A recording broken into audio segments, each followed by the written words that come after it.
izateagatik eta Fermin Etxegoienek dioen bezala oso zaila da euskalduna izatea eta gogoeta ez egitea edo gogoeta ez egitea euskaren inguruan, nire soziolinguista ez izatea, ezta? Beraz, lehen galdea pasatu nahi zuet hiruei, zuek eskatuta zaudete bizibilitate, inbizibilitatea kontu honek da euskal kultura plaza izatea, plaza ez izatea, iristen dena, sentitzen duzue, egiten duzuen lana iristen dela, iritsi beharko luken neurrian, bere balioagatik.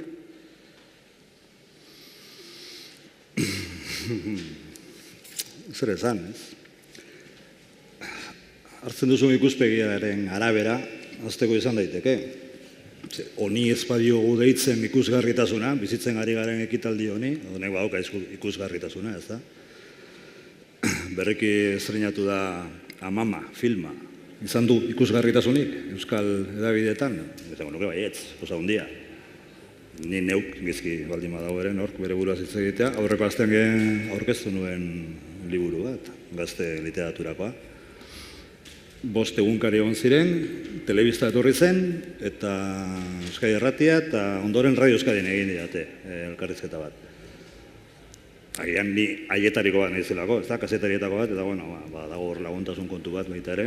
Eta segurenik baita agrabio kontu bat ere, norbaitek esango luke, esango zuen honezkero, tipo hau, toki guztietan dago, ez da? Eta beraz, gora bera horiek, gertatzen dira baita ere. Beraz, ikuspegia hori baldin bada, ez? Ikusgarritasuna edokionez ikuspegia baldin bada, egiten ditugun gauzak plazaratzen dira, badute tokia, parada, edabideetan, nik enuke ezetzik esango. Este gauza bada, azte baldin bada hitz egiten, mainstream eta underground, eta errenteriko talde batek egin duen diskoa, agertzen gote den gaztean. Nahi baldin bada, hortaz eritze egingo dugu. Baina, printzipioz, produktu askok, hoize badaukatela, ikusgarritasuna, ez da? Beste gauza bada, bai, eta handik 3 hilabetera Bilboko Kasa del Liburu dendan norberak edo, iderrek edo, ez da, honorek eginiko liburu horrek eutxiko dio, eskaparatean egoteari, bakigu ezetz, ez da? Beraz, diskusio elkarrizketa guztietan bezala, zenbat eta nabardura handiagoarekin zentratu, izpide daukaguna, orduan eta seguronik konklusio zehatzegoetara ere ailegatuko gara. Eta hau esan da, zanbarko nuke, seguronik kontzeptua ikusgarritasuna bada, noski, baina ikusgarritasunaren batera, kontzeptualitzateke berriki asmatu dugun irismenarena, ez da? Gauza bada ikusgarri izatea, eta beste gauza da, iristea. Eta iristea zari baldin bagara, bukatzeko, esango nuke, hor ere beti bezala edo ohi bezala, seguronik topo egiten dugula hizkuntz gatazkarekin. Gure hizkuntza zenbateraino ailegatzen den, jendearen ganaino. Ez horren beste gure kultur produkzioa, eta gure hizkuntza bera. Hori da, diskusio edo planteamentu edo kontzeptu oso oinarrizkoa eta betikoa ere, bai, badakit, ez? Baina seguruenik, gurbilzoro hortan nekez ailegatuko gara oso urrutira, ezpadugu horretaz ere, noizbait, hausnarketa egiten, iruditzen zait. Ni pixka bat ezkorragoa naiz,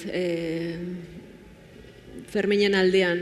Nik ez dakitain, egia da jarri duzun adibidea Amamarena, bai, ikusgarria izan da, ze ikusgarritasun eduki duen, baina egia da gero zinemak baduela makinaria handi bat atzetik eta, manejatzen dituela hainbat alor, agian beste kulturreko izpenetan existitzen ez direnak, ez adibidez, literaturan ez nuke esango ikusgarri garenik, ez, aipatuz bezala hizkuntz gatazka hor dago, ez, baina zen neurritaraino ere gara ikusgarri euskaldunon artean ere nik nire zalantza ditut, ez dakit ni zen neurritaraino garen uste dut nahiko, ez naiz personalkin ere buruaz ari ez zureaz ez koldonaz, baina orokorrean euskal kultur produkzio, euskaraz sortzen den hori nahiko ezikusia dela. Eta areago esango nuke, invisibilidade horren aurrean badagoela joera, hola aitzeko ia, ikusten gaituzten, eskuan moitzen ditugu eta hainbat peaje pagarazten digu invisible izate horrek, ez? Eta ez dakit ere zen neurritaraino garen naizen konstiente, ez? Pagatu beharreko peaje horietaz, ez? Ikusgarritasunaz ari garenean. Adibidez, zer esan nahi duzu, peajea esaten duzu? Igual gehiago daukat buruan, literatura, ez? Baina oso lotua dagoelako hitzarekin berarekin, ez? Hau da, gatazkan dagoen instrumento batekin, ez? Dela hizkuntza, ez?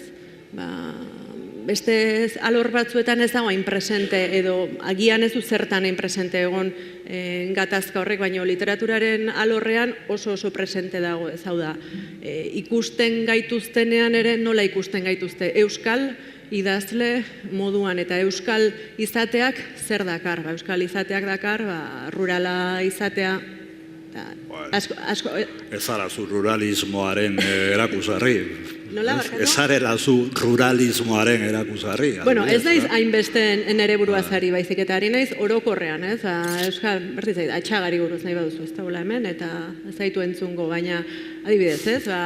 Ikusten dutenean, bai, bada pixka bat, National Geographic ikusten duzunean bezala begiratzen duzun zerbait, euskal literatura, ez dakit hainbeste euskal zinema hori bade, baina nik uste dut badituela tasun batzuk aurrez ematen zaizkionak, eta erreakzioz euskaraz sortzen duen horrek baduela joera, nahi batzu, inkonstiente bat, ez dakit zen horritaraino dan konstiente behintzate joera hori, tasun horiek ezabatzeko daudenean edo egon daitezkean. Eta beste batzutan jakinda ikusiko ez dutela, zarata sortzeko, laguntalde batean, norbait oso lotxatia denean, edo inor invisiblea denean, edo gela batean, aur gela batean, zer egin behar du ikusia izateko.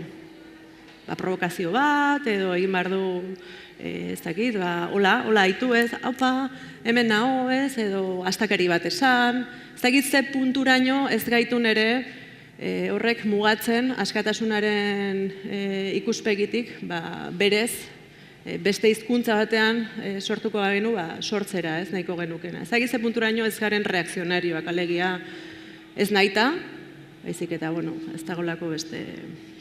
Koldo, zuretzako bizibilidade, inbizibidade problemai dago, edo gehiago da Ferminek esaten bezala, irismena eta gehiago hizkuntzakin lotutako zerbait. Ez dakit, ez tarpikatzarren da gainera, nik uste ezberdina dela, ez nik gehiago zinemaren mundua ezagutzen dut, ezagutzekotan zerbait zinemaren ezagutzen dut, eta nik uste ezberdina dela, ez, lehen Ferminek aipatu du amamak izan duen presentzia, baina jakina, amama loreak haupatxe beste akontezimentuak direlako oraindik, euskal zinemaren egoera eta euskal literaturarena ez da berdina, ekoizpenean bertan ere ikusten delako. Nik zentzu horretan, nik beti oso ondo tratatua sentitu naiz. Baina nik ustez zinemak ere mugak beste modu batean apurtzen dituelako, ez? Ez dakit. Nik esperientzia propioa hitz egin dezaket, eta niri iruditzen zait, Euskal Herri mailan guk egiten ditugun lanak ikusten direla, ikusteko aukera dagoela, ez dagoena da askotan interesa. Ze antolatzen dira emanaldiak, baina gero emanalditara jende asko ez da juten, da hori ere, barrarete bada. Gero hemendik kanpo, nik ade sentitzen dut, nire lanak eskos ez gehiago ikusten direla eta apreziazioa handiago izaten dutela hemendik kanpo, hemen baino, eta ni horrekin ere oso konformerago, niri berdintzait, ni zentzu horretan zuk alderan, amaieran esan dezu ez, duten balioarekin. Hor talentuaren kontua sartzen da ez, guk guztiok pentsatzen dugu kriston talentua dugula, baina askotan ere, ikusi beharko genuke, hemen, eta gero hitz egingo dugu, asko ekoizten da, eta ekoizten den guztiak izan behar du bizibilitatea, guztiak merezi du bizibilitate hori, horretara ohituratuak gaude. Berez herri honetan, edo zer gauza egin da ere, euskeraz lan egiten dugunak askotan abantai hori ere badugu. Baditugu medio batzuk, konkretu batzuk, eta gure mundu honetan badago ikusgarritasun hori. Gertatzen da gero horrek galbaia pasatzen du pixka kanpora ateratzerakoan. Zineman hori errezago ikusten da, berez hemen egiten den pelikula batek, gero kanpoan egin duen ibilbidearen arabera, ikusten duzu, funtzionatu duen edo ez, eta loreak izan daiteke horren adibide bat. 80 egunean pelikulak ez zituen hemen ez dakit 12 kopia estrenatu eta Frantzian 20 kopia estrenatu ziren. Horrek ematen du ere ez, pixka bat neurria. Nahi ere, etengabe entzuten den mantra baden edo, baina gero eta produzio gehiago dagoela, gero eta sortzaile gehiago, gero eta sorkuntza ere interesgarriagoa, zuk ere inoizan duzu, gutxi izango dira herri honek bezain beste sortzen duen herrialderik, garen txikiekin, eta hala ere ez dela iristen, ez da? Desoreka batetik batera gabiltzalako, ez? Hori da gure patua momentuz, normalizazio edo hegemonizazio delako hori orain esaten ari den moduan, ez da? Ailegatu bitartean eskualdeka baino ez da gertatuko, eta eskualdeka gertatzea, ez dakit, orain baldin bagoaz Gipuzkoako zenbait bailaratara, antzeman genezake normalizazio bezalako zerbait. Baiara hontan bertan aurkituko ez genukena, ez gunekeen adinakoa, ez da? Zer esanik ez, Bilbora baldin bagoaz, edo Labastida, Parraldera, edo ez Labastidara, ez duen moduan, ez da? Horra, desoreka batetik bezala gabiltzala esatean, hori ere, zein zan galdera barkatu? Produzioa gero eta interesgarriagoa dagoela ematen du, oso sortzaile honak eta... Desoreka hortaz egin itzan baita ere, ez da? Ez ote duen ematen gurea duela 30 urte demagun, ez da? Itzezko kultur ia orala ia uneko izatetik, ez ote garen pasa zer eta kontrako ispiluaren bestaldera, ez da? Euskararen inguruan dauden kezken artean baldin badago, hitz egindako euskara oralaren, ahozkoaren nervio faltarena, kasu hontan, eta ez noa berriro ere oinati nirea bezalako herri batera, nun eta kontrakoa gertatu den, ez da? Errekuperazioa itzela izan den gu izan ginen orduko ume erdaldunak gogoan, ez da? Oinati da, marabila bat alde horretatik. Baina Bilbora baldin bazoaz, ume gehienak guztiak esaterren euskaraz ikaste dute. Nekez entzungo dugu, haien arteko elkarrezketarik euskeraz, ez da?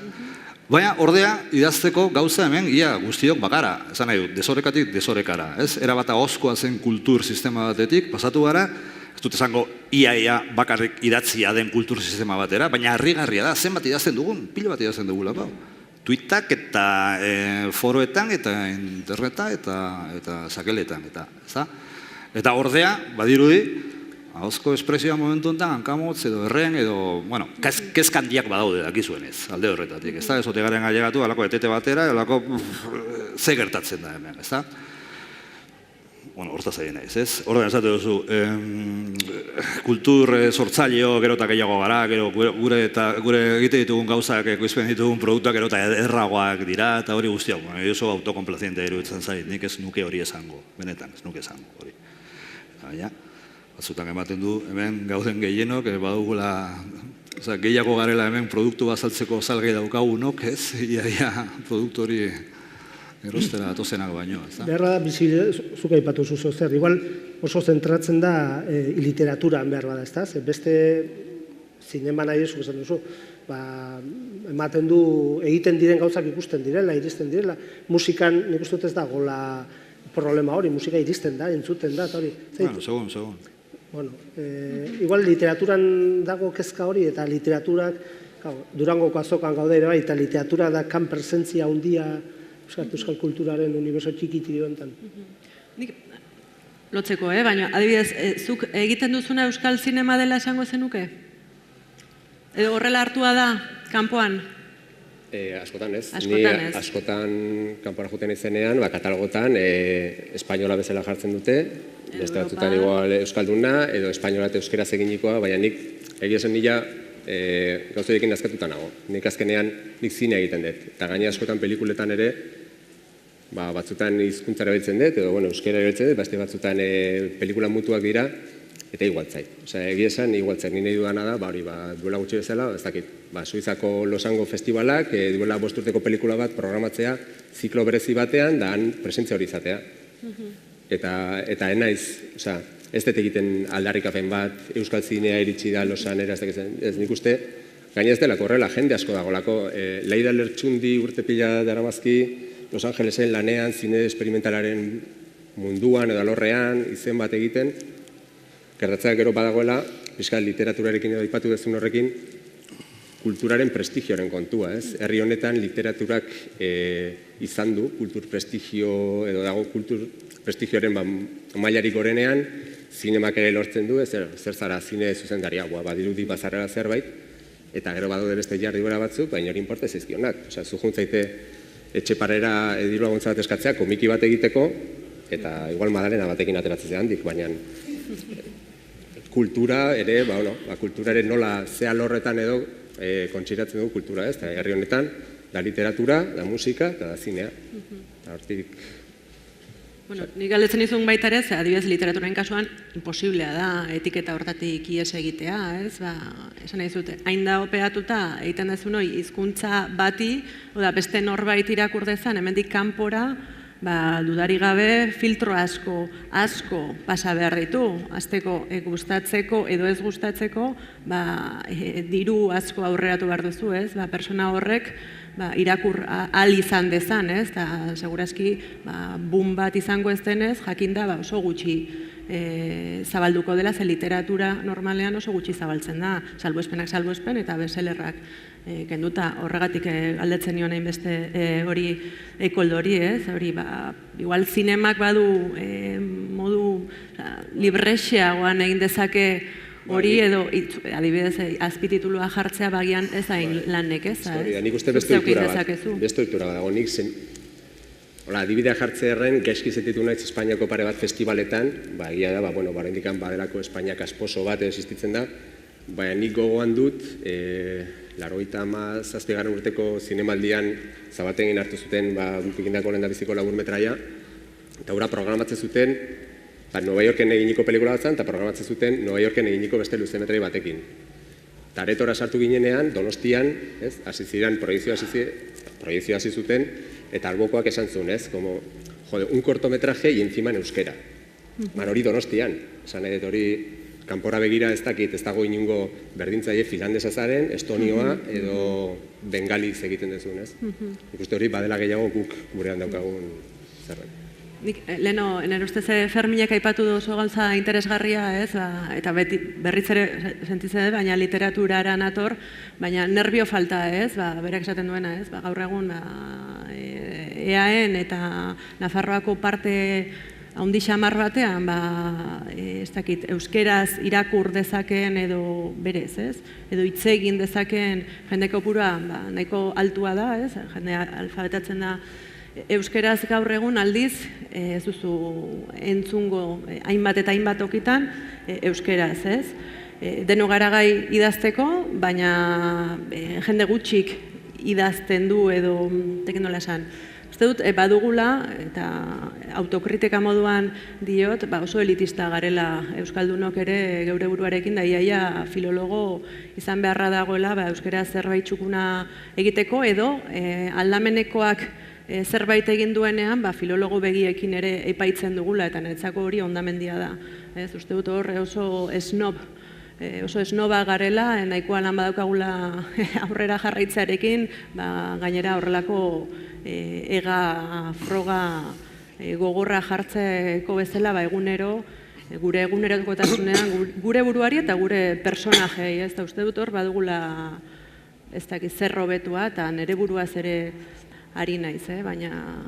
Egon da mugarri bat, eza? Duela hilabete batzuk Ibon Sarasolak aitortu zuenean, ez? Nor barkatu?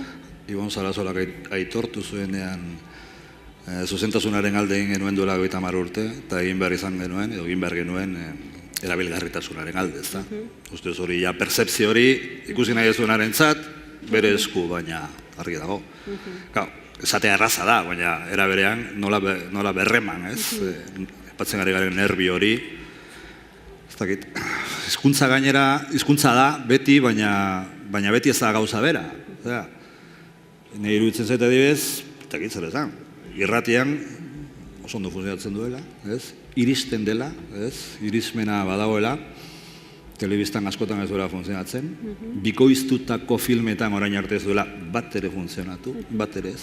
Horrek zer esan nahi du, hizkuntza berbera beti berdina denez modu berean moldatu beharra zegoela, ez. Hasiera batean pentsa zitekeen baietz, ezta? Gu badaukagu batua bat, badaukagu eredu bat, hain zuzen batua, horregatik eta batua, balio baitu irratirako zein zinema estatu batuetik bikoizten ditugun pelikulak bikoizteko, ez zuen balio modu berean. Eta hor da audientziak, 30 urtean ez du bigo, ez da bi amarreko. Ordea, berez, etxean bertan produzitutako filmetan, zorionez ez dugu alakorik jasotzen. erki ondo ikuste ditugu euskarazko pelikulak, euskaraz eginik daudenean, baina hor, seguruenik, jo izan du, eta mama ez horren beste, ja mutua delago, baina loreak eta olako filmetan, 80 egunean eta, jo izan du, hain zuzen ere, erabilgarritasun batera, ez, hizkuntza eredua zarien ez, ezenez zuzentasun batera, beraz, bide horretan, ez dut esaten denok sartu behar dugunik, baina horren kontzientzia nola baite zenbait edukitan dabiltzanek, honezkero baukatela esango nuke.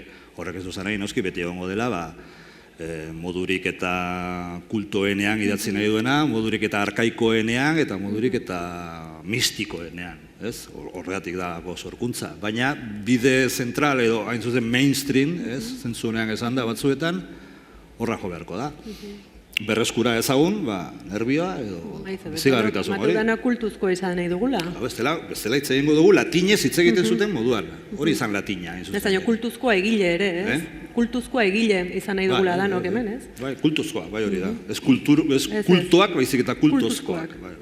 Bai, latina bezala bilakatu zaigu bezala. Kultur sorkuntza, kultoa askotan entzune izan da, ez? Euskarazko produkzioa hori kultua dela, oso jasoa, zeak ere badagoela, eta holako erdiko erreka horti dijoala, ez dagoela masarako sorkuntza edo, eta behin baino gehiagotan, nahi behintzat tokatu zait entzutea, eske euskarazko kultura oso jasoa da, oso ez dago, ez da egon daiteken masa kulturarik, ez da zuek zer ulertzen duzuen masa kulturaz, eta ez dakite hor iristeko gehiago, bide batzuk esploratu gabe daudela iruditzen zaizuen, edo. Koldo bakitzu kritiko zaila honekin. Ez dakit, nik uste existitzen dela euskal kulturan mainstream bat. Literaturan, zineman eta musikan. Nik iban musikan argi eta garbi ikusten dela uste dut, ez? Gertatzen dena da egia da, lehen aipatzen zuenarekin, nik Euskal Irratian lan egiten unean nire sentsazioa zen komunikatzaile gutxi eta filologo asko zegoela. Eta beti hizkuntzak oso polita, borobildua, oso bertsolari kutsukoa zela, baina komunikatzerako orduan oso, ez dakit, nervi hori edo falta zitzaigula, ez? Baina ez dakit, nik uste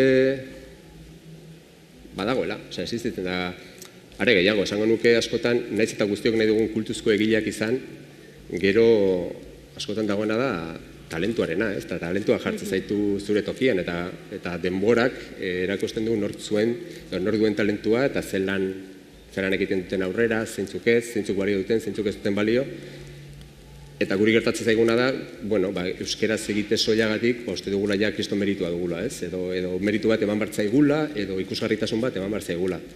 Eta hori egin batean beharrezko izan da, hainbat urtetan, baina nik uste momentu batetik aurrera behar dugula hori gainditu, ez? Eta horren adibide garbien izan diteke kritikarena.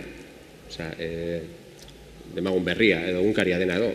Oso ondo dago berriak edo egunkariak euskal produkzioari kaso egitea eta horren isla bat erakustea.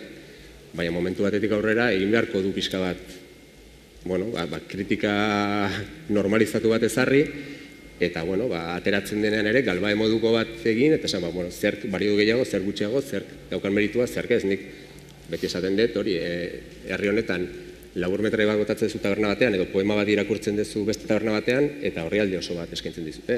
Igual esageratua da, baina kasu batzutan gertatu izan da.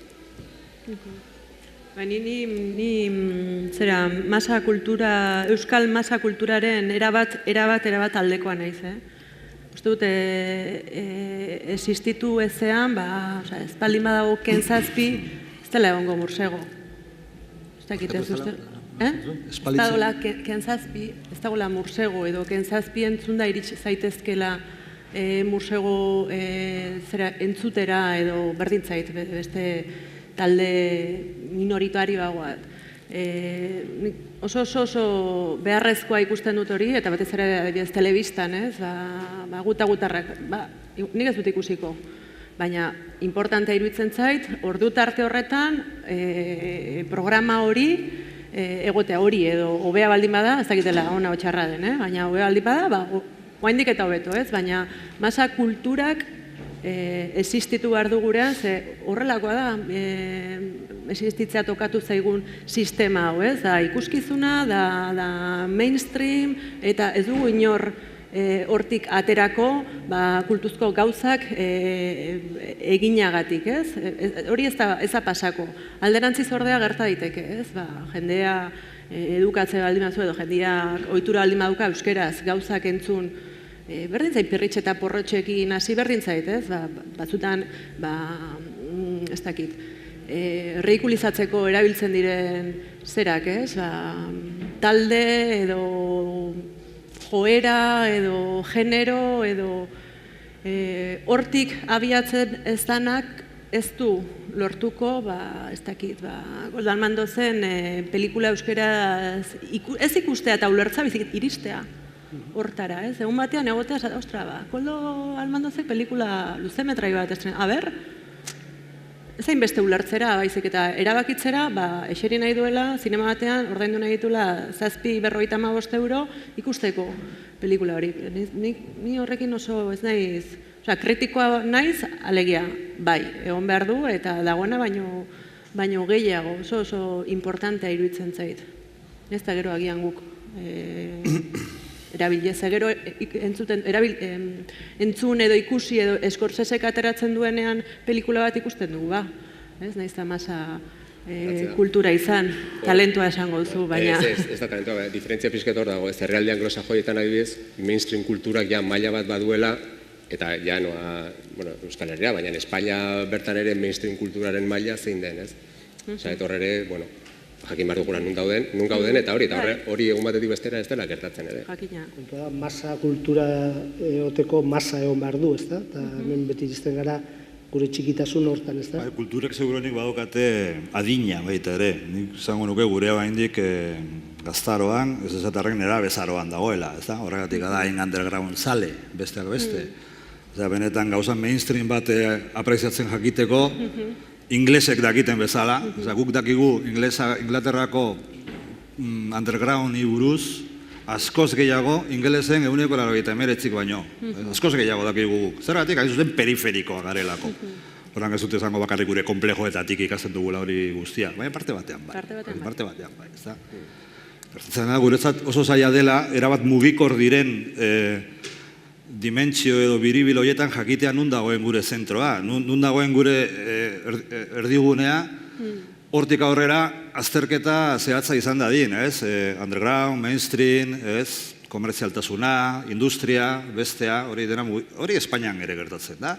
Zega, noski, eredu anglosajoia daukate gainean, ez? Eta horan Espainiako musikarien artean ere gertatzen da, zautute, joder, ze gertatzen da, nola egingo diogu aurre Rihanari, aurre egiten diote seguruenik flamenkitoaren bitartez, hortako daukate Alejandro Sanz, Alejandro Sanz eta beste mila, eta ara gu barre egiten diogu Alejandro Sanzi, ez genioke barre egin behar, guk esan behar genuke, ostia, hauek baukate, eredu bat alternatiboa, horren ganako, zein da gurea musikan, trikitrompetismoa, ondo, izan dadila, noiz arte, horrek ere izango du bere ardoa bezala, egingo du gora eta alako batean esango du, bukatu da, eredu hori. Baina berriro diot, guri askoz gehiago kostatzen irutzen zaite, askoz gehiago kostatzen zaigula azterketa hori egitea, erabat mugikorra delako gure lurra. Eta da euskalduna, eta da espainola, alde horretatik, gugan ere, segula gara gaina daukalako noski, Espainiako, nahi gustatzen los planetas, edo Morente, edo ez dakit nola esan. Horrek ere mugiarazten gaituelako, eta gero dago anglosajoia, eta gero gustatzen mani bat zaizu Frantzia, eta Afrika, ez da? Alde horretik zailagoa da guretzat, kontzeptu horien artean, guk esatea, Eider, kentzazpiren alde gaude. Bakarrik esatean ja, erakusten ari gara gauza asko, ez da? Zeratik ez dugu egin behar, ematen ari gara justifikazio bat, ez da? Bai, dudari gabe. Leno, aipatzen genuen elitismoarekin, horrekin ere oso elitista bilakatu gara, ez? Igual ez daukagu arazorik esateko Rihanna, Rihanaren ze kantu mundiala da, baina Ian Ork aldarrikatzen duen Kentzazpiren kantu bat. hori da.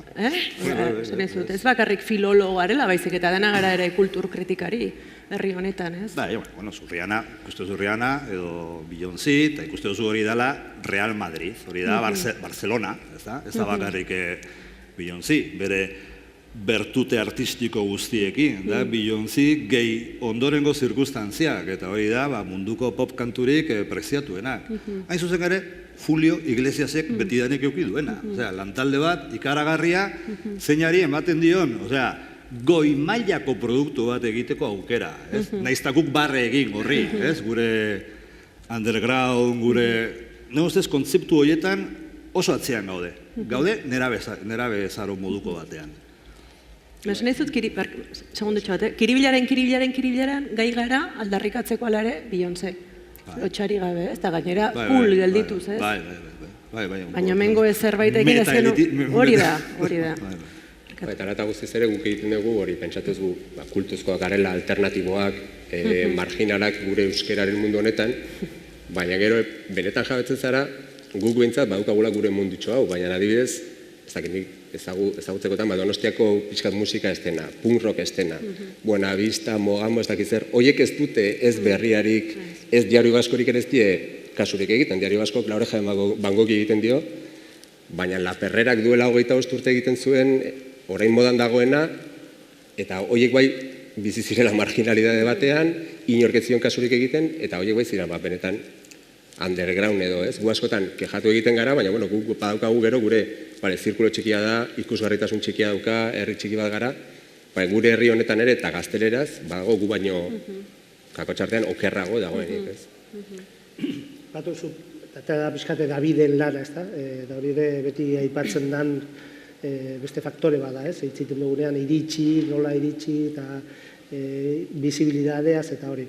Zuk aipatu zu, euskal presa batzutan zerbait bota eta horrealde bat ematen zaiola, beharlean ziz gertatzen da, erdal presakin, askotan ez dela ikusten, ez dakit filtroa den kalitatea aldortatik, ez? Erdal presan ez dira bertzen euskarazko produktua? Asko ez, ez da? Baina erdal gauz asko ez da ere. Esan ere, La Oreja de Van Goghek disko bat ateratzen duenean, bi horri ematen ziote, baina Nuevo Catecismo Katolikok disko bat kaleratzen duenean, ez diote kasurik egiten. Nun? Diario Baskoan adibidez. Eta berrian ere ez, horregatik, esan ere. Hor benetan sartzen gara hizkuntzen arteko diatriba gatazka kontuan. Hemen badaude aditu handiak alde horretatik, ez da? Hortaz hitz egin nahi baldin bada, hizkuntza hegemonikoak, hizkuntza subordinatuak eta hori guztia. Ez alda inkongruentzia bat guk esatea. Kenzazpiren diskoa ez da agertuko el korreo, eta segurunik agertuko da Kenzazpirena. Kenzazpirena agertuko da. El korreo jerarkikoa da, baina berria ez. Bueno, hortaz ari ginen orain arte. Parkatu, berriako kazetari. Hortaz ari ginen orain arte, ez da? Baina guazen garatago. Sorkunena ez da agertuko el korreo. Bueno, segurunik ez. Berrian segurunik agertuko da. Baina esan nahi nuena da. Rafa Berriorena, ez da agertuko berrian, beraz, nahi baldin badugu. Ikuste hor bide bat egiten ari dela. Igual izenekin gazten baldin bagara, seguruenik momentu enten ez dut aukeratuko berri. Rafa Berriorena bai kultuzkoa delako. Zer esan nahi duzu zehazki? Ez, oso gauza erraza, esaten gari gara. Erdal medioek ez dute jasotzen euskarazko produkzioa, baina ez ote gabiltza, esaten hain zuzen ere hizkuntz bakoitzak behar duela bere eremu hegemonikoa, ez da? Izan gaitezen kongruenteak, ez da? Horran, euskarazko edabideek plazaratuko dituzte euskarazko edukiak, eta erdarazko edabideek plazaratuko dituzte erdarazko edukiak, ez da?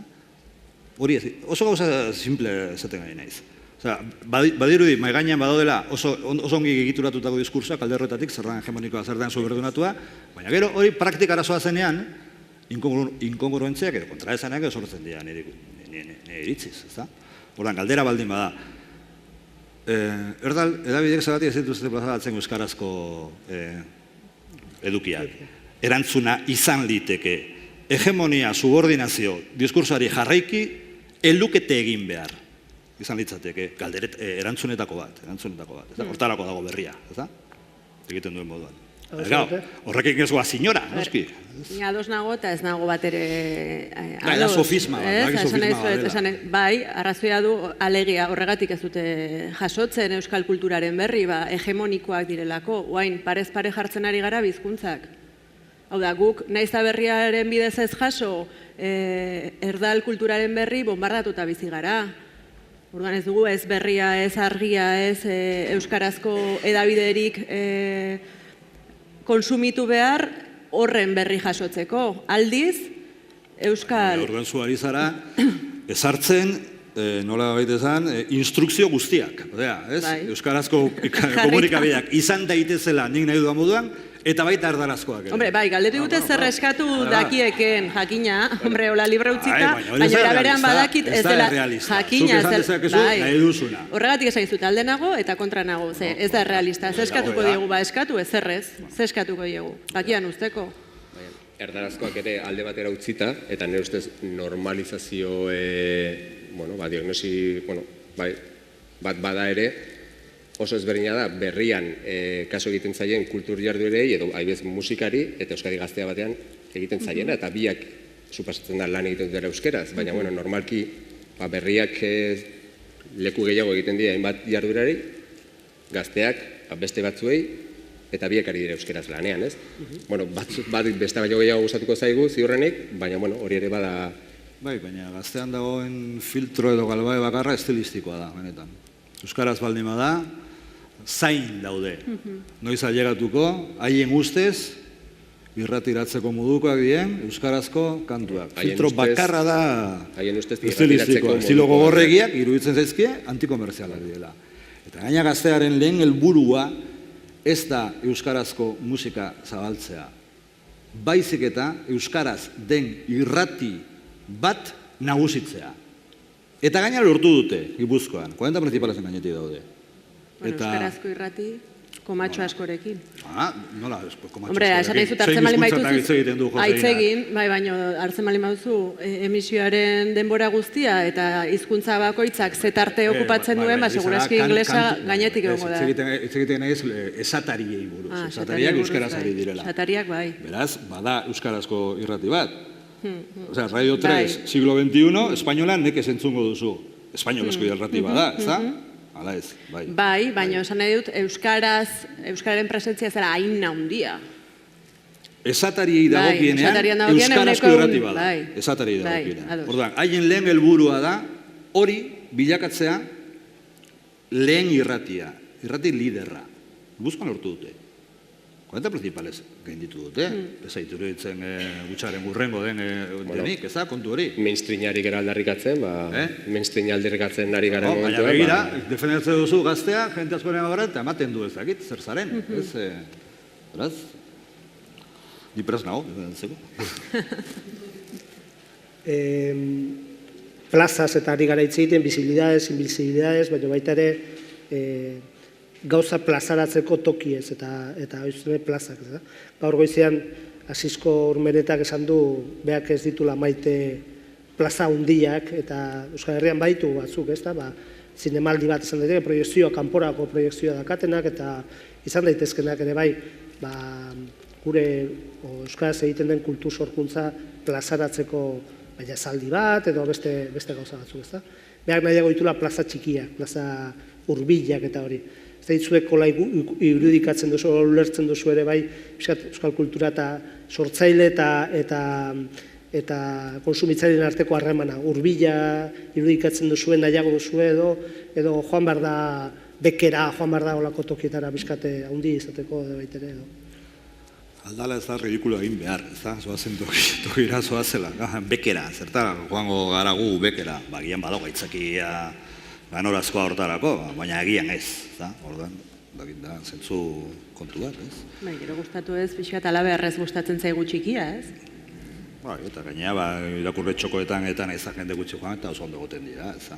Zoaz, Donestebera, ez, eta lago batean daude, 6 lagun, zora garri, ez?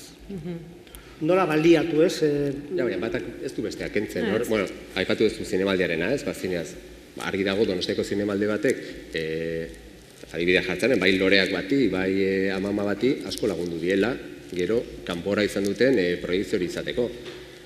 Eta ondo dago zinemaldi bat egotea, eta ondo dago txarriarana zen laburmetrai emanaldi bat ematea edo kamaratoia egitea ez dakit duen. Osa, nik ez poeta batek irakurra izake poesia bat taberna batean, edo gero jun daiteke Frankfurteko azokara. Osa, nik ez dut ikusten arazorik ez bata ez bestean, eta modeluak ere bakoitzak aukeratzen dituenen arabera. Asiskori gustatzen bazaio, plaza txikitan aritzea, primeran, baina, ez dakit, Ken Zazpik ematen baditu 3 kontzertu Donostiako Victor Eugenian, eta betetzen baditu 3 egunetan, primeran. Nik ez dut hor kontrasanik ikusten, Eta zuri iruditzen zaizu euskarazko luzemetroi bat filmatuzkeo, ez? Derrigor beharko lukela tokia izan zinemaldian sail ofizialean? Ez. Begira, nik bizatzen nuen baietz, za? Niak elkarrizketa Garaño eta Jose Mariri, eta ordan artean etzekiten loreak egongo tezen gala ez, eza? Toni hor jarri nintzen kontrako paperan baian, nola ez da egongo, pelikula bat egingo urtean euskera ez da beharko luke automatikoki, sail ofizialean neu, eza? Haiek, ez, hori izan komeni. Edo zer gauza, edera bate duzu, maiarik ez duen zerbait, eta azkenean kontraproducentea da. Zuk iritzi... Nik argi daukat eta gainera, ez hori bakarrik, edozin pelikula ere zin da jun sail ofizialera. Sail ofizialera jun behar du pelikula bat gutxi gora lehen aipatu dugun mainstream minimo hori beteko duena, zintzea jun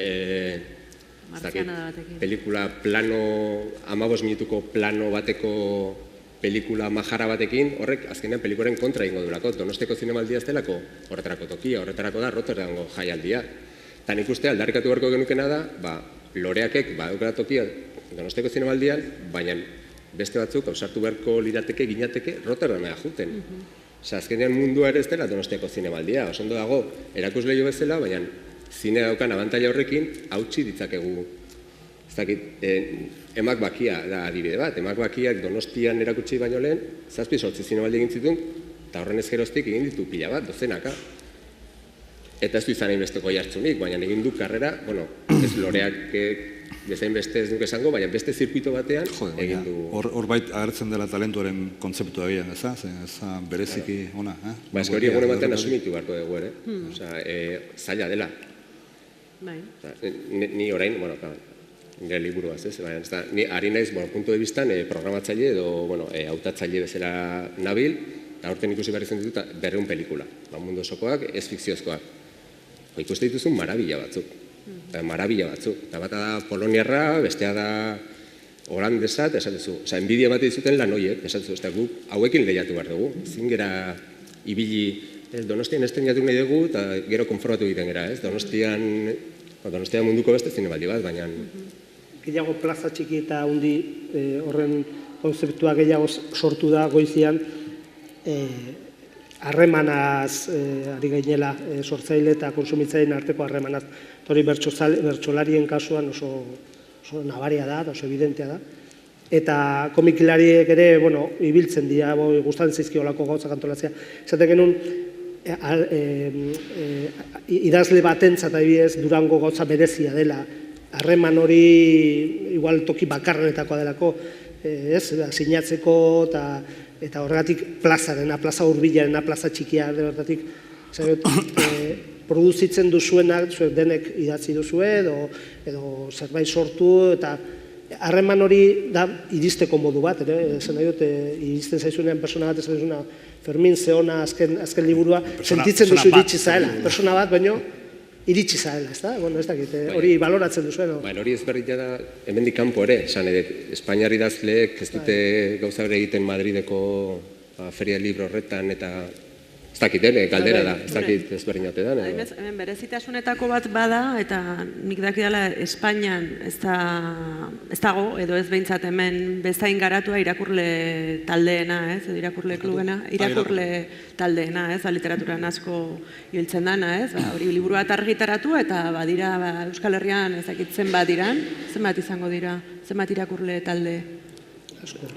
Egun igual ez, baina 50 gora, eta urtean irakurtza dituzte 10 liburu, eta gomidatza dituzte 6 idazle, edo batzuk, aurrekontuaren arabera 10 idazle, eta orduan aukera daukagu, ez, liburu bat argitaratzen dugunean, irakurle klub horiek korritzeko, ez, eta hor bai ezagutzen dezula irakurlea bertati bertara, eta lujo oso gauza arraroa da, nire hasi nintzenean behintzat oso arraro egiten zaidan, da orain perspektibarek esatu guztia.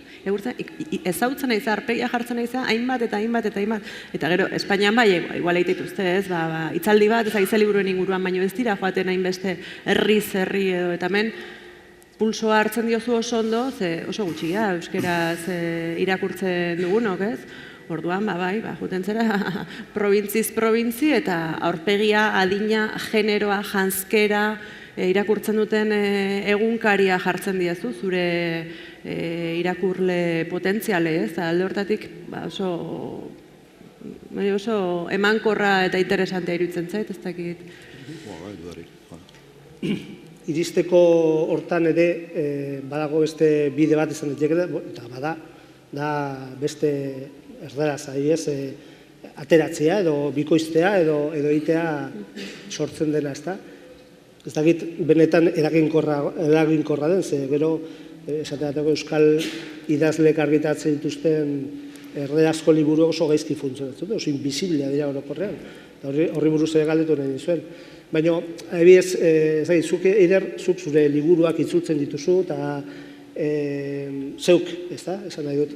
Zuetzako zer da, beste aukera bat ematea liburuari, beste bizibilitatea bat eman nahia, edo beste sorkuntza mota bat ere baden? Egia esakoteko nahiko gauza intimoa da, gertatu zaidanean, hau da, nik ez dut inoiz nire kabuz liburu bat, nire liburu bat itzuli gogoan neukalako, edo aprobaiteko, beti izan da, eskaera bat egon delako tartean, ez da, eman diatelako aukera, edo itzultzaile bati eskaintzeko, nire liburuari itzulpeda, nik neuke itzultzeko, eta beti aukeratu dut, nik neuke egitea batzuetan laguntzarekin, baina ni egon naiz beti itzulpren prozesuetan, eta oso polita izan da beti, egunerokotasunean arerio diren, nire arerio edo etxaituta bizi diren nola baitere, bi hizkuntza horiek ez, itzulpen prozesuan, hau da, euskaratik gaztelerara pasatzean zuk zeuk sortutako testu bat, nola baiteko komunio berezi bat lortzen da, ez da horretak izan dizu nahiko intimoa izan dela zentzu hortan oain. Gero, rekorridoa, nahiko utxala izan da, eta argitaratu dut hemen, eta argitaratu dut Madrilen baita ere, eta Bartzelonan ere. Hundiekin? Ez, argitaratu dut argitaletxe txiki, baina nahiko ederrekin edo, ez dut esango kultuzko, baina, Eta horret zein da arazo, topo egiten dugula industriaren egitura, ez? Ez du gai pentsatu, baina hola bote prontan esango nuke gaur egun literatur jarduna eta zinema eta musika ere hainbeste hola da, baina behintzat literaturan ez daukat dudarik testua dijola oso lotuta egileari eta egilearen irudiari. Orduan, oso zaila da,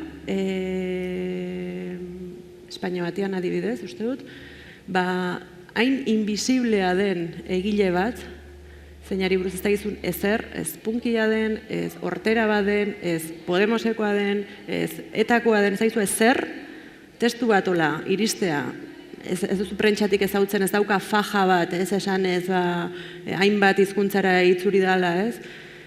Hau da, utxean iristen zaizunean testu batik kaso egitea. Hemen, adibidez, iristen zaizkigunean argitaletxearen bermea da batzuetan egilearen irudiari plus eranzten dion zera hori, edo hori zagitzen basari lortu dituela, edo nobeledarako hautagai izan dela, edo berdintzait, edo argazkian daukala argazki rokero bat, nik zer dakit. Baina irudia hain dago presente gaur egun literaturan, irudirik bat ere gabe, eta ez autuz irudirik gabe zoazelago, ez badago adibidez, Italia, Elena Ferrante hau ez, inork ezakelan orden, eta hain xuxen horregatik ere, sekulako konmozioa sortu du, baina, koldo esaten duena ere, talentua dago tartean. Ez dugu aztu behar hori ez, talentuarena, ez, gure kasuan segurazki parte bat izango da talentu falta, nire kasuan, baina beste parte batean, uste dut ere, utxean iristea testu bat irakurle baten eskuetara, Oso jende gutxik egiten Argitaletxen die indarra kasu. ira oso garrantzitsua baita ere, argitaletxe handia izatea, ala ez. Idazle handi batzuk, joan dira Alfaguara batekin nahi ez, eta ez dira zerta ditz. Kasuan kasu, ez? Ez, baina orokorrean ala da, Bai, baina, Alberto Guillon izen bezala. propioak beti esatea bati da arriskutsua. Baina, jode, kirmen gari da, ez? Ordo, itzulpenak, zenbakiak, sinistuz gero, Kirmen eta Bernarda Txagari dira iristen. Esan nahi dut, Ez da gutxi, baina Alfaguarekin nahi bidez, Andu Lertxundi publikatu du, Ramon Saizar Betoria publikatu du, Arkaizkano publikatu du, eta ez dira iritsi. Bai, hor egongo dira irakurketa klabe batzuk, ez? Guk unibertsaltzat jotzen ditugun testu batzuk, ezagit, hemendik kanpora, ezei dute ematen, ez kalitaterik, baizik eta, klabe batzuk, irakurleak behar ditu klabe batzuk, zeinen bidez, bere burua identifikatuko dan, edo, identifikatuko duen, irakurtzen ari denarekin. Biztan denez, kasu batzutan ez du funtzionatzen, eta gian guk, hobetzat jotzen dugu funtzionatu ez duen liburu hori, askoz hobeto funtzionatu den beste bat baino. Baina, hoiek dira baita ere lehen aipatutako zirkulo edo espazio mugikor hoiek, eza? Zuk esan dezakezu, gure koordenaden arabera, Eiderrek idatzi duen liburua da aurtengo honena, ez? Aldatu koordenadak easa gertatzen den, kasu batzutan koordenada hoiek balio dute, ez? Eta alderantziz esan dezakezu, gure koordenaden arabera, beste honek idatzi duen liburu hau, honek guri ezer gutxi esaten digu, ez? Eramaten dute beste koordenada batzuetara, eta batean amplifikatu egiten da.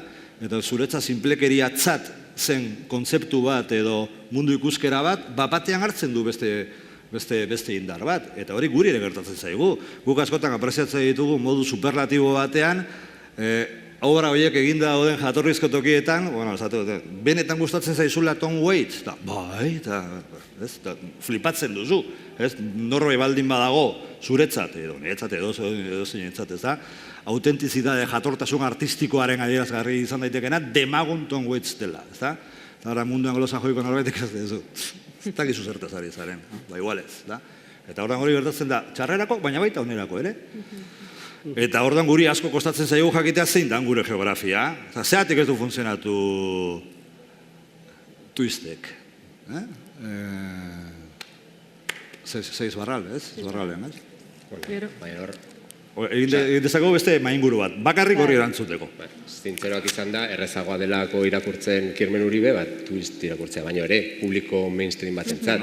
Hori da, koordenaden kontua, hor ere adierazten dago. Kritika aldetik, twistek kriston kritikak izan ditu, baina gero, irakurtzen jartzezea, eta ez da igual edo norentzat liburu bat, eta beste batzuk badira, eta zergatik batzuk zergatik ez besteak, hori ez dakit, eta hori alor guztietan gertatzen da, askotan ere, ez bakarrik kulturan, edozein tokitara zoaz, eta zer egiten du tipo honek, edo tipa honek postu honetan. Nola iritsi da ona, badaukan talentu gutxiarekin, ez? Askotan gertatzea, zergatik, arrazoi asko daude medio, ez? Eta gero badira ere kontu pragmatikoagoak, adibidez agenteak, eta marketing kanpainak eta bar, ez? Orduan hori ere ez diogu bat ere garrantziarik ematen, baina hemendik kanpora sekulako garrantzia dukan zerbait da, ez? Ni autokarabanarekin esan zidaten, ez pauzu publikatzen argitaletxe handi batekin, da botila itxasora botatzea bezalakoa. Gaztelaniaz, hola esan zidaten. Botila ozeanora botatzea bezalakoa.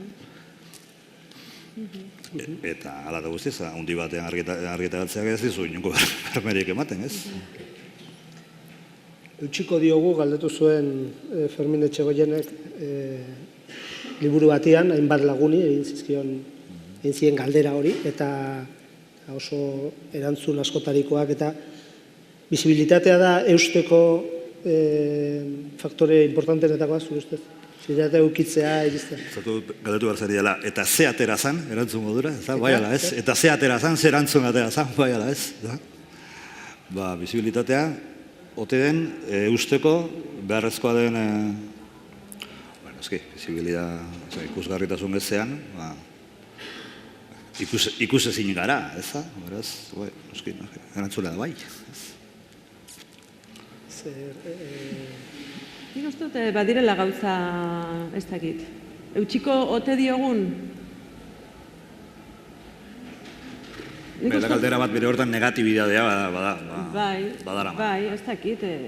Hombre, jakina jendia jarraituko duela sortzen, ez? Modu batera edo bestera, eta diruituko da agian hizkuntza eta sortuko da oraindik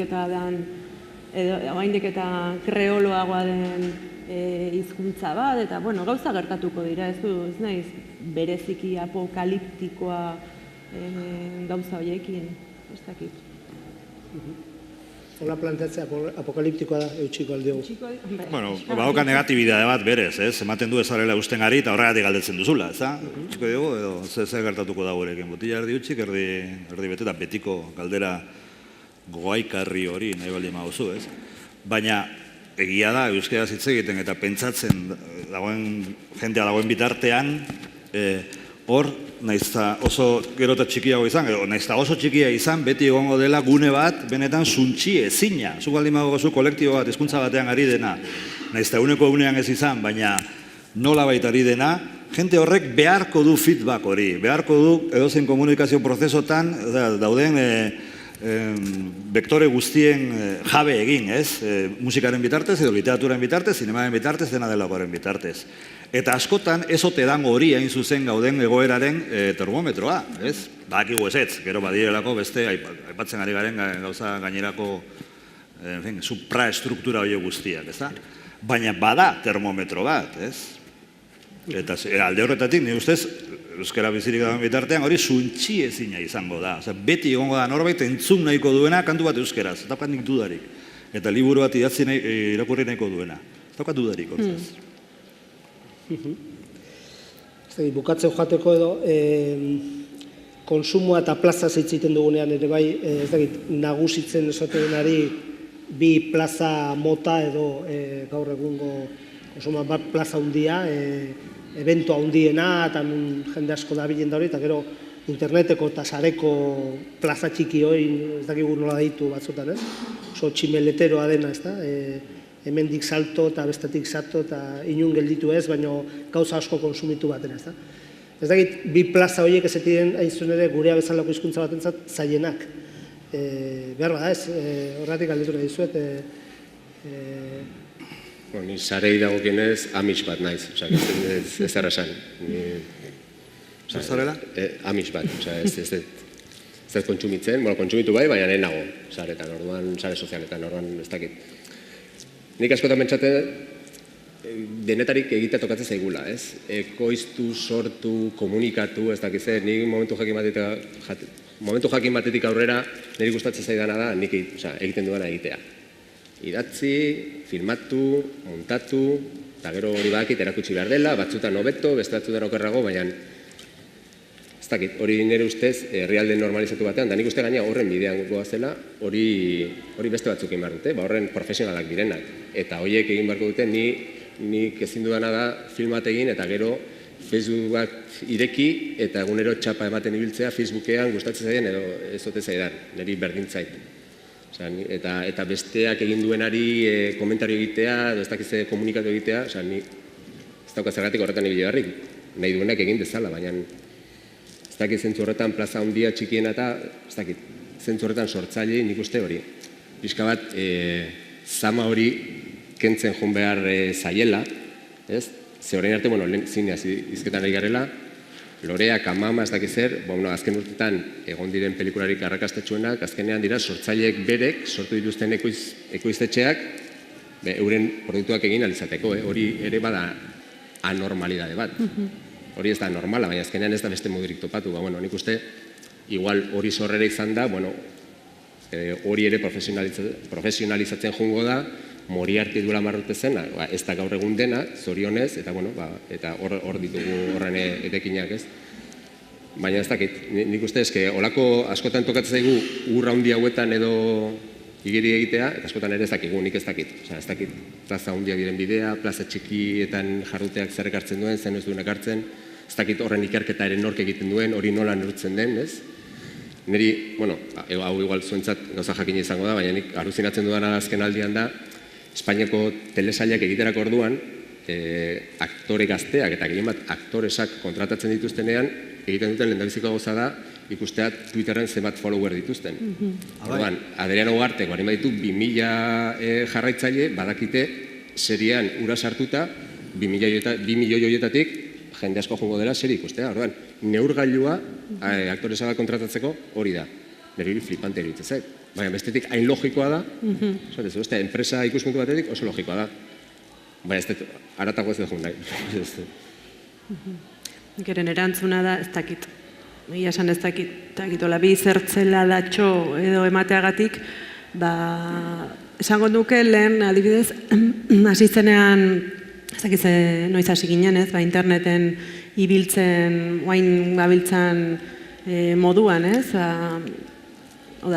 ordu desente basatzen ez, baina nik esango nuke lehen begiratzen nituen edo genituen lehenengo gauza zirela edo prentsa edo gauza orokorrak ez, eta baina aldidez ni da bilakatu da ez, sare sozialak, batzutan esaten dut ez, behiratu dut, nire sare sozial bat berriaren aurretik ez, ze persona klase naiz, edo bilakatu naiz ez, pixka bat horrek ez dakit nik, ez dut uste horrek gure alde egingo duenik, baina ez naiz hausartzen hortik urrunagora joatea. Eta bigarren zertzela da, koldok esatu amixoa dela, baina egia da, agian ikusgarrien diren euskal sortzaile gehiena direla amixak eta zerbaitegatik izango dela ere.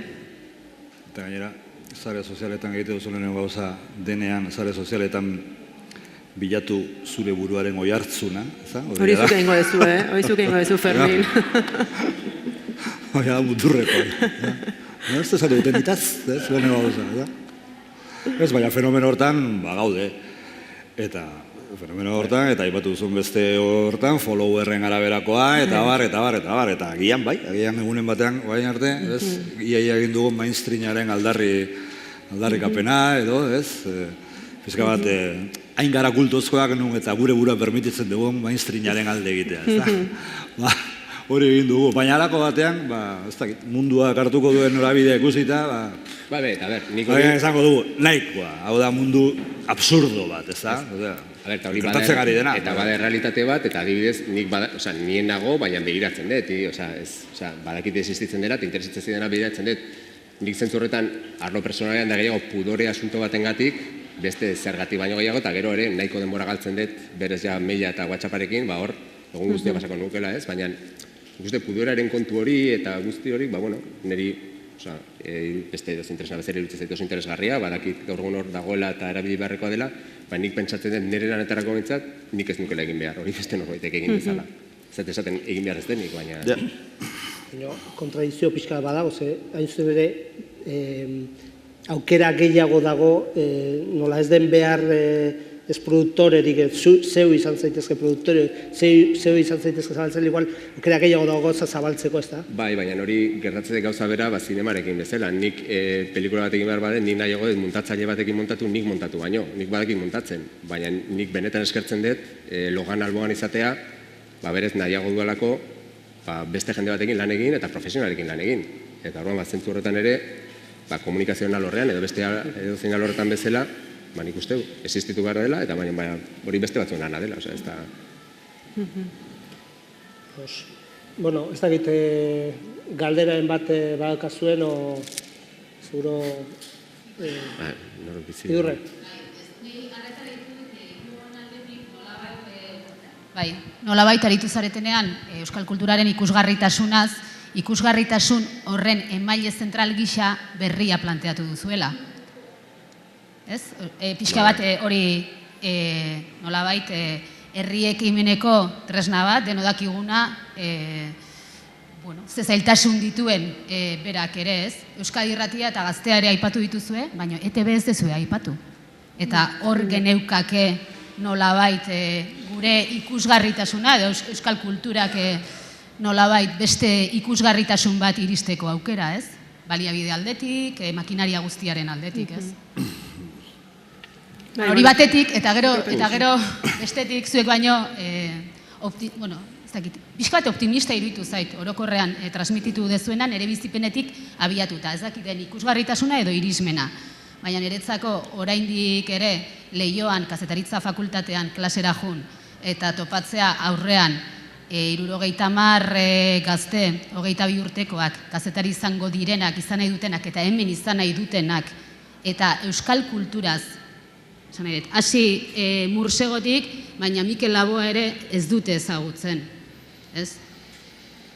Panorama triste xamarra iruditzen zait, eta aipatu dezue Arkaitzkan oren twist, nik iaz egin nuen proba, justu 70 gazteko talde horretan, baten nuen ikasgai bat zeinetan neukan aukera 4 liburu aholkatzeko eta hoien iruzkina egin behar zidaten. Gaztelerazko talde bat zenez, normalean, ni badakit beste irakasle gaztelerazkoak eskaintzen dizkietela, nik twist jarri nien, itzulita zegoen ez 4 horietako baten artean, eta aukeratu zutenek sekulako sorpresa hartu zuten. Sorpresa ona. Zakit, 10 edo izan ziren, eta horietako 8 edo esan zidaten, zera ez? Pixko bat horretik. Batez ere ETB-rena, Ni ez nahi ez ETB-ren defendatzailea. Baina, ETB dago sartuta, telebisten arteko kompetitibitate jakin batean. Orduan, alde horretatik, ETB bat da, euskaraz dagoen, telebista bakarra. Egingo balu, segurunik zuk eta nik, eta hemengo batzuk daukagun telebista ereduren bat, egingo dukela 2 bezalago zerbait. Honekin esan nahi dut, la 2-en aurkitzen ditugun edukiak nekez aurkitzen ditugula launon, launok baduelako bokazio generalista bat. Eta horak, han daudenen ikuspegiaren arabera, eta nien atorrenago oso urrun, ez ikuspegi horretatik, baizik eta ne ustez evidentzia horretatik, generalista izaera daukan kate batean, sartzen baldin dituzu, generalista ez den kate bati dagozion edukiak, kasu honetan la 2 bezalako bati dagozion edukiak, normalian gora bera horak ez du funtzionatzen. Ez du funtzionatzen zertan, audientzian, bai, audientzian, ez du funtzionatzen, ez? Horrega mildu egiten da. Eta orduan, holako edukiak, gero eta garbiago, azken urteotan, ditu handia dauzkagu hemen, hortaz hitz egiteko baita ere, kontenedore gisa antolatutako kateetan gelditzen ari dira, ezta? Nun nahi, ez? Eta alde horretatik, telebista publiko batek bete beharreko lana edo tokia edo, askotan esaten dugun moduan, momentu honetan, telebista panorama edo paisaia dagoen moduan, hori egiten da, la 2 bezalako kate kontenedoren bitartez, eta ez kate generalistetan. Ordan, zer da ETB bat? Kate generalista bat edo kate kontenedore bat. Biak izan dadila, ez da?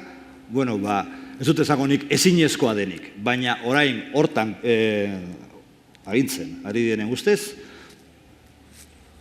ez da egiteko moduko zerbait, ez da? Eta hori, seguruenik, ETB baten, badaudela tankera horretako saio bat baino gehiago, seguruenik, euskeraz ez diren beste kate generalista batzuetan, ametxetan ere ez daudenak. Eta ez da beharrezkoa Tele5 jartzea adibide gisa, tarteko adibide batzuk jartzen ikusten baldin baditugu, seguruenik ez genuke aurkituko, ez? Beraz, hau guztia ez erantzuteko, galdera baldin bada, ordan nola egin behar da hori? Nik ez da nola egin behar da. Hor beste galdera bat. Bai, galdera bat egin dezuelen, eta erantzun ere bai, esan ez, pelikula bat euskaraz dagoelako derrigorrez izan behar dulekoa zinemaldian? Ez? Eta erantzun duzu, ez, eta... Nik uste nuen, bai, Txoin, utzi dezu gatzen. Nik ere neurri batean erantzun horrekin ados nagoela kontatu naiz, bai, nire ustez, ez, bete behar ditu minimo batzuk, egoteko eta ez dakizer. Baina gero, bueltak jarraitzen nire buruan, zenun, bale, horrela izan daiteke, zenbateraino ez da gure komplejua ere. Ze, espainolek urtero sartzen dituzte 3 pelikula espainolez zinemaldian. Urtero. Eta urtero egongo dira 3 pelikula honak zinemaldian sartzeko modun.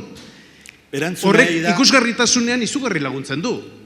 Eta prestigioan are gehiago. Prestigioan ez, ez badagoena ez. Uste neurri hondi batean, ez pelikula hori hona dan edo ez, baina jendearen subkonstientean gehatzen dana da, urtero daudela pelikulak zinemaldian egotea merezi dutenak. Jo igual ez di honak izan, baina subkonstientean hori geratzen da. Orduan, zalantza sortu zait, ez dakat erantzun argirik, baina uste batzutan erresegi ere erantzuten ditugula zenbait gauzat, esan duzu, kontuz. Aztertu dizagun, parametro askoz ere, merkat parametro batetik eta ikuspegi, ikusle edo hartzailearen parametro batzuetatik, ez? Ze ikusgarritasun hortik etorriko zaigu, norri bandidoetean. Bat, nentorren zurekin, ez da? Baina, nire sorpresarako, hau, mai gaineratzean, Erantzuna izan zen, sortzaileen aldetik, gian ikusgarritasuna bai, baina prestigioa ez. Horre aurkeztu beharreko, aurkezten gari den pelikulak ez badu ematen, beti subjetiboak izango diren, noski, baina kalitate kriterio batzuen arabera espaldima txukarri dokazu, ez? Bai, nik argi daukat, bestela beti ere badago paternalismo kutsu hori ez, eta egin batean espainolekin gertatzen da, askotan zergatik dauden, eta hori kritika espainolean esaten da, zergatik daude pelikula espainol hauek maila ematen ez badute, baina derrepente Magical Girl bat badago eta kriston sorpresa da, ez? Nik El patio de mi cárcel, ura egon zan, baina gero hor, zinemaldi batean, gero azpi estruktura joko pila bat daude, zuk Almodobarren pelikula hau izan nahi badezu, Almodobarrek esako izuna da, beak ekoiztu duen beste pelikula hau igual sartu behar dezula, ez dakit nun. Azkenean, hori edozin azokaran, edozin merkatuan industrian gertatzen den zerbait da, ez? Nik zentzu horretan nahiko argi daukat. Kan da beste adibide bat. Kanen oso txobinistak dira eta pelikula frantzes pila basatzen dituzte. Bale, baina zenbat pelikula, aurtengo zinematitik zenbat pelikula frantsesen izenburu geratzen zaizkigu. Nik berriari buruz esan nahi nuen, kariño handiz egin ditu dela kritikak eta bai, ez baino egiten ditu dela, kariño handiz esan da aldez aurretik dagoen komunikaderik unena dela. Zalantzari gabe. Igaz, bukaeran gertatu zen. Aurtengo bost diskorik honen. Bai, lasai, jarraitu. Ez da interesantea. Aurtengo bost diskorik honenak, ez da? Ikusten zen dituen diskoak, eta etzegoen Einaute Lorrietarena. Oi, nun, barkatu? Igazko selekzioan, ez da? Nun? Berrian. Berrian. Bai, berrian. Zegoen, Julenek esandako disko super guai bat, lagun handia dokat, ezpitarte, ezakin hork esandako ni urte hortan genitzen egon, baina aurrekoan bai, eta nik ere jarri nuen disko super guai bat. Ez dakit zer, esate duzu, hostia, aurre erreala da. Honek zerbaitetarako balio du, ez? Zer da, ete bat bezala telebista generalista baten, alegia egunkari generalista baten aurrean gaude, masa egunkari baten aurrean gaude, edo entzun aldizkaria, baino are undergroundagoa den komunikabide baten aurrean gaude. Nik ez dut esaten Einaute Lorrietaren diskoa onena balitz bezala agertu behar duenik. Baina ez agertzea, disko hori akontezimiento bat izan denean, jende askorentzat, akontezimiento bat izan denean, zertan ari gara, eta gainera iruditzen zaigu, disko guai daude hemen, bost disko hauek, hartze duzu belkorreo, eta begira, hemen ez dago lakori, hemen ez dago. En fin. Ni famarik esan duen ari lotuta lehen, esatu dutzuna ez frantsesena, asko kritikatzen dute gero zinea frantsesa, baino baliabide asko ematizkiote zinema egiteko. Ordan hemen ez dago, orda beste liga bada, ezin da, eta Larratek esaten duena niri nahiko zentzuzkoa iruditzen zait, zenbat, ez ote garen askotan komplejotikari, ni goratzen ez, nik uste dut behin egin dudala berriarentzako zinema kritika bat, bakarra egin dut, zinemaldirako, haiek eskatuta, eta uste eman egin ziatela pelikula zen Isaki Lakuestarena, eta iruditzaidan, delirantea aberrazio bat. Eta maskorra irabazi zuen. Eta nire ustez, pelikula horrek ezin zuen egon zinemaldian. Eta bidez urte berri hona mona bai? Bai, eta ofizialean. Imanol Uribek buganarekin irabazi zunean, urte hortan Miller's Crossing edo Muerte entre las Flores egon Koena nahiena. Ez que zitugu jarri maila berean? Baina hori da, azkenean, epaimai batek erakitzen duena, eta pena gehien ematen dionari da zinemaldiari kasu horretan. Horrako gauzak gertatzea ez, baina zentzu horretan ere orain ari gara, egia da, izan dugulako Loreak, Amama, izan genuen Aupaitxe beste, aurretik egon dira film batzuk, baina ahaztu egiten gara, zenbat pelikula egiten den, ze pelikula asko ekoizten den, eta zen maila ematen duten. Eta esteneratzen dira, Donostian, Bilbon, Gasteizen, akaso Iruñan, asteburu batean, eta desagertu egiten dira. Eta ez da nik kristo juten ikustea. Batetik, ez da igulako interesatzen, eta bestetik asko oso txarrak direlako. Ze badirudi orain dena Loreak egiten dugula. Ez ez, eta juten zea laburmetraia emanaldi batetara, eta daude bi osonak, eta daude lau patata, dela hostia, baina toki guztietan bezala. Gertatzen orain badirudi, zinemaldiak urtero izan behar du, nik uste, datorren urtean, ez dakit zehari dan, zehari dilan ekoizten edo, baina, kostatuko zaio pelikula bati hor sartzea, baina espainolei ere bai. Osea, pelikula espainol pila bat egiten da, eta sartzen dira 2 edo 3, baina eske egiten dira 120. Bai, baina gu ere gara hiperzorrotzak, eta eta ekidistantziatik beti ere ez, eta nire ustez horrek ez duke horrela izan behar. Eure buruarekin. Gero, sortzailea zela ados nago esate zutenarekin, ez dute egon behar txarra ados nago horrekin, sortzaile moduan, eta nik ez duke nahi. Bai, hori adibidez, nire ustez ikasketa bada, zinemaldian, eta loreak sartu zutenean, zinemalditik ere, onartu zuten, Lucio egin zutenean, esan zuten, igual Lucio sartu behar genuen, eta ez genuen sartu justu honengatik, beldurra ematen zigulako, esango zutela, euskal produkzioa, hori ere onartua dago, eta haiek euren akatsotatik ikasten dute. Baina igual hori gertatu izan ez balitz, loreak ere elitzateke sartuko. Bueno, Beste galdera bat. Zelan ikusgarritasunari buruzkoa den zera, etorri zait burura urten Miren Maniasek EH-un aurkeztu duen doktore tesi bat euskarazko sinema aztertu du produkzioaren ikuspegitik, ezta? Eta begira jotzen zidana zen, euskarazko pelikuletan aurrekontu totalaren ez ja kopuru absolutuetan, evidentemente askoz txikiagoa da, promoziora bideratzen den dirua, ezta? Beste kanpoko ekoizpenekin alderatuta. Baina, eunekotara etorrita ere, aurrekontu totalaren ze euneko dedikatzen den promoziora, askoz txikiagoa da euskarazkoetan. Horrek zer pentsatu ematen dizue? Ez dakit ulertu den, Bai, nik hori bera, nik uste beste alorretan ere literaturan dudari gabe gertatzen da. Hemendik kanpora promozioari eskaintzen zaio dirutza bat, eta jentea daude, eta marketingak, eta kartelak, hemen kartel bat jartzen lehenazu literaturrestan batean, urrengo gunean, proskrito. Gaizki ikusia dago. Argazki bat erabiltzen badezu, edo gaizki ikusia dago, deno gara inguaiak, ez dugula promozioa guk.